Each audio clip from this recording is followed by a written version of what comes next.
네, 새 정부 정책 수혜주들에 대한 이 관심이 최고조에 이르고 있지요. 모두가 다 잘 나갈 때 우리는 좀 더 시야를 좁혀서 보는 노력을 해보려고 합니다. ETF 나우 삼성 액티브 자산운용 김효식 팀장과 함께합니다. 팀장님 어서 오세요. 네, 이 새 정부 출범하고 지금 5거래일째 연속 빨간불입니다. 현재 시장에 반영되고 있는 기대감들 어떤 것들이 있을까요? 네, 최근에 우리나라 증시가 굉장히 좋은데 저는 크게 두 가지가 작용을 하고 있다고 보고 있고요. 예. 첫 번째는 이제 상법 개정인데 한국 증시 대표적인 디스카운트 요인으로 꼽혔던 게 뭐 주주 가치 환원의 부재나 이제 기업 지배 구조 이슈였는데 상법 개정을 통해서 상당 부분 좀 해결이 될 수 있을 거라고 기대하고 있기 때문에 네. 특히 외국인 투자자들의 호응이 강한 상황이고요. 또 이제 경제 정책 분야에서는 그 재정 정책, 그러니까 이제 재정 지출을 통해서 내수 경기를 부양하고 뭐 반도체 단지 조성이나 전력망 구축 등에 대한 기대감이 이제 증시에 반영되고 있다고 보고 있습니다. 네, 지금은 일단 공약에 대한 기대감인데 앞으로 실제 돈이 어디로 들어갈 것이냐 길게 보고 투자하려면 이 부분을 우리가 좀 주목을 해봐야 될 것 같습니다. 어떤 분야들이 가장 우선순위가 좀 높다고 보세요? 네, 일단 재정 정책에서 어떤 분야에 집중적으로 돈이 투입될지는 그 공약집을 보면 실마리를 잡을 수 있는데요. 네. 이번에 이제 민주당의 그 대선 공약집을 한번 보시면 대한민국 진짜 성장 5대 과제라는 게 있습니다. 그래서 보시면 1대 과제와 2대 과제가 이제 AI 3대 강국 진입과 미래 전략 산업 육성.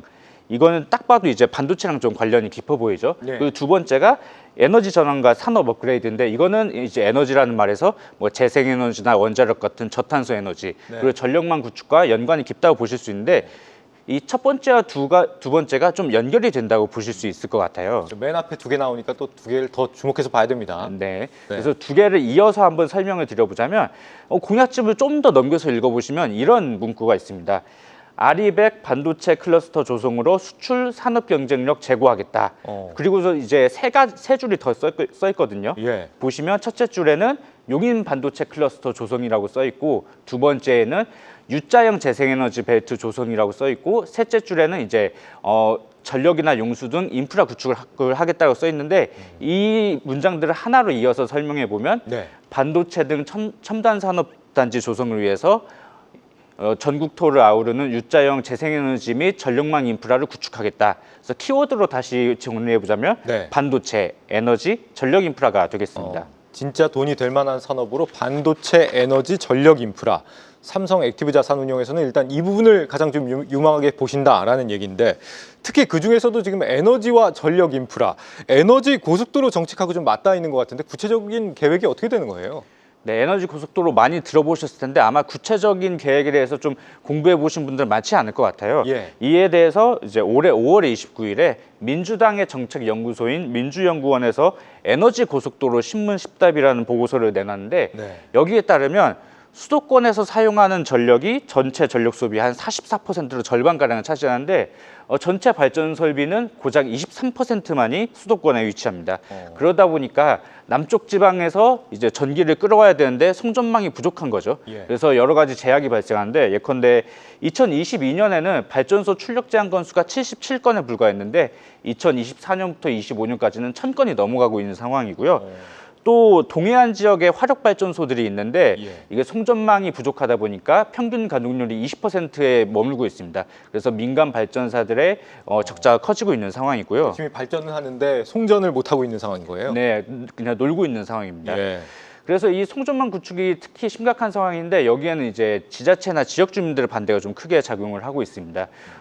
예를 들어서 올해 들어서 동해안에서 이제 신가평으로 있는 송전망 구축에서 중간에 변전소를 지어야 되는데 하남시에서 이제 변전소 증설에 반대를 하고 나선 상황이고요. 예. 이게 원래는 2019년까지 완공이 될 목표였는데 지금은 계속 늦어져서 26년 완공인데 이마저도 좀 불투명해졌다. 그래서 보면 육상을 통한 송전망 구축이 너무 어려워졌기 때문에 그래서 들고 나온 정책이 해적 케이블로 해상으로 전력망을 잇겠다는 게 이 U자형 에너지 고속도로 정책이다라고 이해하시면 될 것 같습니다. 에너지 고속도로 공약 얘기만 들었지 이게 왜 필요한지 오늘 처음 들었습니다. 이런 디테일이 정말 필요했어요. 계속 설명 주세요. 네, 그래서 이 U자형 에너지 고속도로를 한번 그림으로 나타내 볼 텐데요. 네. 그림을 한번 보시겠습니다. 지금 보시는 그림은 이제 민주연구원에서 나온 걸 제가 캡처를 떠온 건데 정부에서는 2030년까지 서해안 지역의 해저 송전망을 구축하겠다는 거고 2040년까지는 남해안과 동해안까지 아우르는 U자형 해저 송전망을 구축하겠다는 계획입니다. 그렇게 해서 지금 진행 중인 대규모 해상풍력 발전소들의 개통 연결을 제때 추진하고 또 남쪽 지방에 있는 태양광이나 원자력 발전소들의 개통 연결도 개선하겠다는 건데요. 근데 이러한 U자형 에너지 고속도로가 재생에너지뿐만 아니라 원자력 발전소에도 중요한데요. 그림을 하나 더 보시겠습니다. 예. 지금 보시는 그림들은 우리나라의 원자력 발전소가 어디에 위치하고 있는지 나타내는 건데 동쪽에 많네요. 네, 원자력 발전소가 냉각수가 많이 필요하다 보니까 우리나라에서는 바닷가에 지을 수밖에 없는데 네. 대부분 동해안 지역에 위치를 하고 있고요. 지금 건설 중인 세울 3, 4호기랑 신한울 3, 4호기도 동해안에 위치하고 있습니다. 그래서 앞으로 신규 원전을 계속 짓겠다고 하면 송전망을 지어야 되는데 이마저도 이제 육상으로 하기가 어려우니까 해저 케이블이 필요할 수밖에 없다. 저는 그렇게 보고 있습니다. 그 발전소도 발전소지만 송전망을 까는 부분이 사실 핵심인 것 같고 그러다 보니까 뭐 변압기주나 뭐 전선주 이런 쪽들을 아무래도 우리가 좀 주목해서 보게 될 것 같습니다. 육로는 상대적으로 뭐 이렇게 투자 비용 같은 게 좀 저렴할 것 같긴 한데 상대적으로요. 바다 밑으로 케이블 까는 거는 비용도 많이 들지 않아요? 네, 사실 당연히 육상으로 하는 것보다 해저로 가는 게 좀 비용 문제가 큰데요. 네. 이에 대해서 그 에너지 고속도로의 총 비용을 우리나라 국내 전력업계에서 나름대로 추산을 해서 이것을 이제 올해 초에 민주당에 전달한 보고서가 있는데 네. 그 보고서에 따르면 서해안 지역의 해저 송전망 구축에는 약 11조 원 정도가 들어갈 것이라고 보고 있고 남해안과 동해안은 각각 4.5조 원씩 그래서 총 20조 원 정도의 이제 공사비를 예상을 하고 있는데 사실 최근에 변압기나 전선 등 전력기기의 가격들이 계속 오르고 있기 때문에 네. 실제 공사비는 더 커질 가능성이 높다고 볼 수 있고요. 근데 우리나라의 그 전력망 구축은 원래 한국전력이 담당하지 않습니까? 네. 근데 한국전력 단독으로 추진하기가 좀 어려운 상황이죠. 이제 재원 조달 문제가 있다 보니까. 그래서 재원 조달 방안으로 이제 뭐 대규모 국제 펀드를 조성해서 민간 자본의 참여를 적극 유도한다던가 아니면 국채 발행을 늘린다거나 다양한 이제 방법들이 거론되고 있는 상황입니다. 네. 한전이 가뜩이나 여기저기 지금 돈 쓸 일이 많다 그러던데 또 전기료 뭐 이제 또 낮춘다는 얘기도 있잖아요. 조금 부담, 물가 부담 이런 걸 위해서 줄이기 위해서 돈이 지금 많이 필요하기 때문에 정부가 나라 빚을 어쨌거나 대거 찍어내야 될 그런 우려도 있는 상황 아닙니까? 이 상황에서 이 국채를 더 발행해서 충당을 한다. 이 방식이 괜찮을지 모르겠습니다. 어떻게 보세요? 사실 국채 발행을 늘리는 거에 대해서는 뭐 다양한 의견들이 있는데요. 한번 현재 상황을 한번 보시겠습니다. 네. 우리나라의 GDP 대비 국가 채무 비율은 2024년 기준 46%로 미국이 한 124%, 일본이 240%, 유럽연합이 80%에 비하면 우리나라 국가 채무 비율이 낮은 건 맞거든요. 네. 근데 최근에 이 국가 채무 비율이 올라온 속도가 좀 가팔라진 것에 주목을 하셔야 되는데요.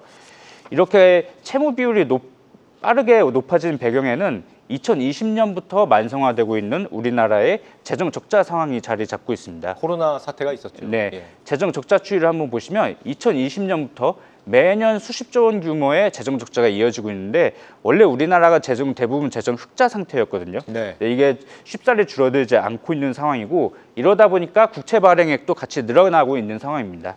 원래 우리나라의 국채 발행액은 연간 한 100조 원 수준에 불과했었는데 2020년부터는 한 170조 원으로 올라서서 조금씩 떨어지는 듯 하다가 올해는 지금 207조 원 계획이 잡혀 있는데 아마 추경 예산이 한두 번 더 편성되면 이게 한 230조 원 정도로 더 늘어날 가능성이 있다고 보시면 될 것 같고요.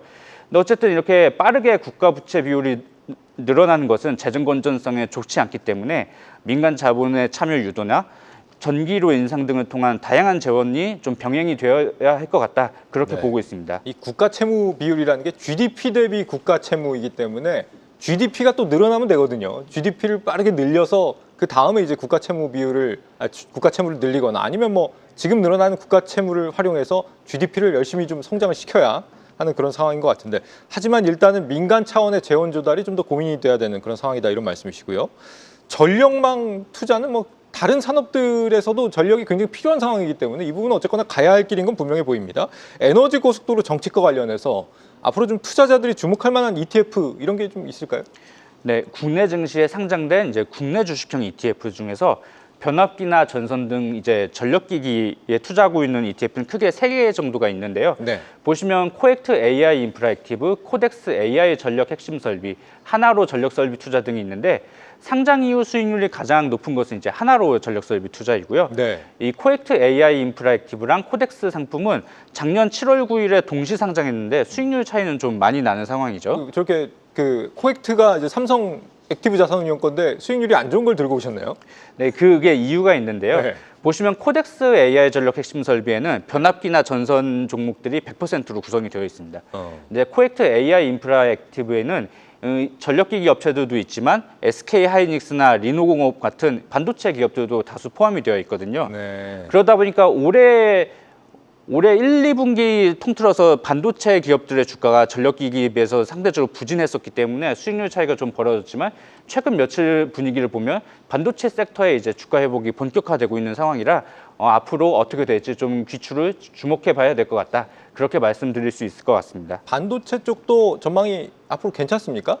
네, 반도체 쪽이 사실 올해 초부터 여러 가지 이슈들이 있었죠. 중국 딥시크 사태부터 시작해서 미국 빅테크들의 캐펙스가 줄어들지 않겠냐 그런 여러 가지 우려 요인들이 있었지만 이번 2분기까지 뭐 엔비디아나 뭐 마이크로소프트 그런 미국의 빅테크 업체들의 실적을 살펴보면 이러한 우려가 좀 기우였다는 것을 확인을 할 수가 있을 것 같고요. 예. 그래서 지금은 미국에서도 그런 이제 AI 반도체 관련된 업체들의 주가가 대부분 반등을 하고 있는 상황이고 우리나라도 당연히 이제 HBM으로 대표되는 그 AI 쪽의 핵심 부품을 생산을 하고 있기 때문에 SK 하이닉스를 중심으로 한 그 밸류체인 전반이 좀 온기가 돌고 있다라고 볼 수 있을 것 같습니다. HBM 쪽 그 밸류 체인이 저 ETF에 같이 들어있다 이 말씀이신 거죠? 맞습니다. 반도체의 성장과 전력 인프라의 성장을 같이 고민하시는 분들은 저 ETF도 좀 고민해 보실 만한 것 같고 전력 인프라 지금 이야기를 쭉 나눠봤는데 글로벌 전력 인프라 쪽하고